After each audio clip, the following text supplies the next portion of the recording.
গায়ে জুব্বা, মাথায় সৌদি পাগড়ি, সাম্বার বদলে আরব নাচ। কখনো কি চিন্তা করেছেন এক সময়ের ইউরোপ মাতানো ফুটবলার নেইমার জুনিয়রকে দেখবেন এই রূপে? এর আগে সৌদি আরবকে সারা বিশ্বের সামনে তুলে ধরতে নেইমারের মতো বেশি দেখা গেছে ক্রিস্টিয়ানো রোনালদো, সাদিও মানে ও অ্যালেক্স তেলেসের মতো তারকাদের। প্রতি বছরের 23 সেপ্টেম্বর সৌদি আরব নিজেদের জাতীয় দিবস পালন করে। এবার দেশটির 93তম জাতীয় দিবস উপলক্ষে ব্রাজিলিয়ান তারকা নেইমার সহ একাধিক তারকাকে সৌদির ঐতিহ্যবাহী পোশাক ও নাচে দেখা গেছে। সৌদি আরব শুধু ফুটবল লিগ নয়, নিজেদের ঐতিহ্য ইতিহাসকেও বিশ্বের বুকে তুলে ধরার জন্য কাজ করে যাচ্ছে।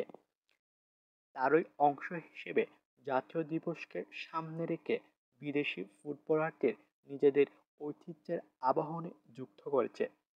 আর ইউরোপীয় তারকারাও বেশ স্বাচ্ছন্দ্যে সেই আবাহনে সাড়া দিয়ে উৎসবে মেতেছেন। এই দিন আল হিলালের প্রাঙ্গণে নেইমারদের আনন্দ উৎসব শুরু হয়। এক ভিডিওতে দেখা যায় তারকা ফুটবলাররা সৌদির ঐতিহ্যবাহী পোশাকে সেখানকার মানুষের সঙ্গে প্রতীকী অঙ্গভঙ্গি করে আইকনিক অর্ধনাচ করেছে।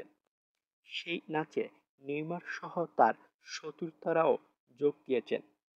আর প্রত্যেকের পরনে রয়েছে থোবে ঐতিহ্যবাহী পোশাক, শেমাক মাথার স্কার্ফ এবং আখাল মাথার রিং। নিজেদের ফুটবলকে এক অনন্য উচ্চতায় নিতে বড় অঙ্কের বিনিয়োগ করে যাচ্ছে সৌদি আরব। পরিকল্পনার অংশ হিসেবে বিশ্বের বড় বড় তারকাদের নিজেদের লিগে ফেরাচ্ছে তারা।